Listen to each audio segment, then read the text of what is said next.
ডিজিএইচএসের যে ওপিগুলো ছিল এগুলি সব বন্ধ করে দেওয়া হয়েছে।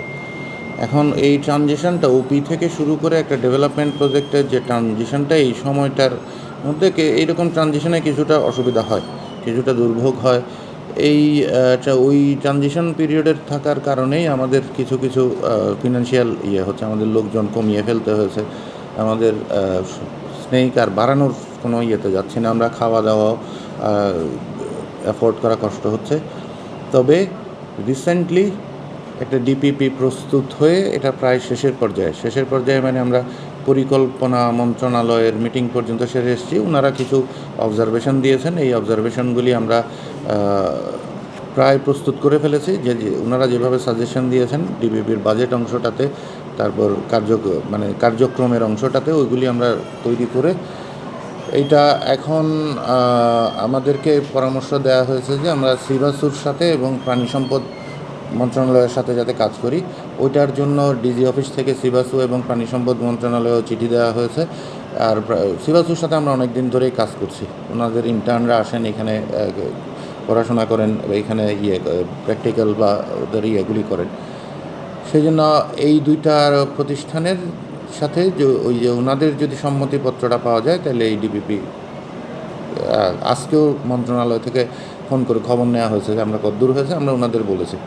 ওনারা না, স্বাস্থ্য মন্ত্রণালয় খোঁজ নিয়েছে, ওনারা বলছেন যে ঠিক আছে আপনারা এটা, আমাদের তো প্রায় রেডি, শুধু এই কাগজগুলি জমা দিয়ে ওনাদের থেকে কাগজ নেওয়া, যে আমরা দেখছি যে এটা তাড়াতাড়ি কীভাবে করা যায়। প্রকল্পের মধ্যে আমাদের যে কাজগুলি, সাপ লালন পালন সংগ্রহের ক্ষেত্রে আমরা একটা নির্দিষ্ট মাত্রা ধরে রেখেছি, কারণ সাপ যত বাড়বে ইঁদুরের ইয়েটাও তত বাড়বে। আমরা বাইরের জায়গাটায় প্রাকৃতিক দুর্যোগের কারণে ওইখানেও আর ইঁদুর রাখা যাচ্ছে না, ভিতরে নিয়ে আসতে হয়েছে। এর সাথে আছে হচ্ছে আমরা একটা ভেনমের রাসেলস ভাইপার নিয়ে কাজ করেছিলাম, আমরা চেষ্টা করছি যে এবার কোবরা অথবা ক্রেট, যেটা মোর ফিজিবল হবে সায়েন্টিফিক্যালি, অন্য একটা বা দুইটা ভেনম নিয়ে আগামী 3 বছরের মধ্যে এই কাজগুলি করব। কারণ এগুলি এমনিতে মনে হয় যে এগুলি তো খুব সোজা, আসলে খুব সোজা না, অনেক সময় লাগে, অনেক ধৈর্য লাগে।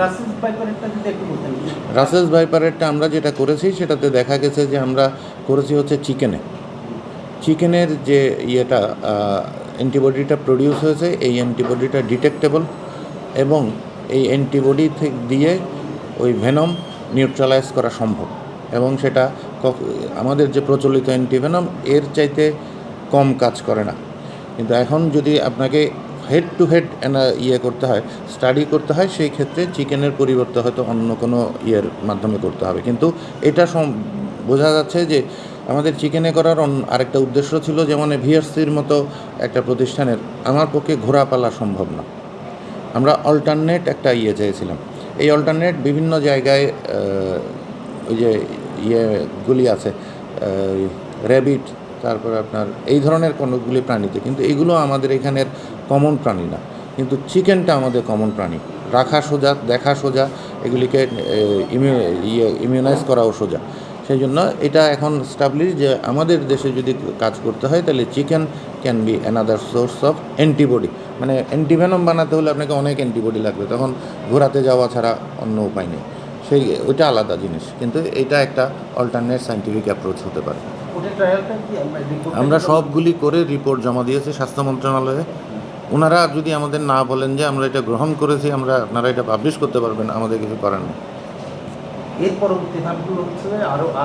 এরপরে অন্য আরেকটা ভেনম করতে হবে, কারণ এখানে কাজের শেষ নেই। আপনার ভেনম আপনি একটা ভেনমে দেখলেন, অন্য আরেকটা ভেনমে দেখতে হবে, এবং তারপর দেখতে হবে যে আমি একই প্রাণীর শরীরে, ধরেন আমি দিয়েছি এবার শুধু রাসেলস ভাইপার, কিন্তু আমার উত্তরবঙ্গে আছে রাসেলস ভাইপার, চিটাগাঙে তো রাসেলস ভাইপার এখন পর্যন্ত নাই, কাছাকাছি চলে এসছে, এখন পর্যন্ত নেই। আমার এখানে প্রবলেম হচ্ছে পিট ভাইপার, তাইলে আমার পিট ভাইপারের উপর কাজ করতে হবে। ওই পিট ভাইপারের এগেনস্টে যদি অ্যান্টিবডি তৈরি হয় এবং সেই অ্যান্টিবডিটা যদি কাজ করে, নিউট্রালাইজ করতে পারে, তাহলে আমরা বলতে পারবো যে আমরা পিট ভাইপারের এগেনস্টেও করতে পারবো। এই পিট ভাইপারের এগেনস্টে অ্যান্টিবডিগুলি আছে, ব্যাংককে আছে, কিন্তু ওনাদের যে অ্যান্টিবডিগুলি ওগুলি ওনাদের নিজস্ব ইয়েগুলি থেকে তৈরি, যেগুলি আমাদের এখানে অন্যরকম স্নেক।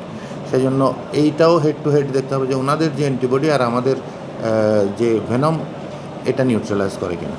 রিপোর্টের যদি ওরা ইয়েস বলে আর কি, হ্যাঁ বলে, তখন আমরা publish করতে পারবো। পাবলিশ করতে পারবেন এবং ওই পরবর্তী ধাপে যেতে মানে না এটার সাথে আরেকটা না, এটা হচ্ছে আপনি ধরেন যে আপনি ফার্স্ট স্টেপ নিয়ে দেখলেন যে মাটিটা শক্ত, মানে এটার উপর হাঁটা যাবে। আমি একদম সহজ করে বলছি। এরপর হচ্ছে আপনি পরবর্তী স্টেপে যাবেন। তারপর হচ্ছে আপনার স্টেপগুলি হবে উপরের দিকে। যদি আপনার মাটি শক্ত না হয় তাহলে তো আপনি উপরে উঠতে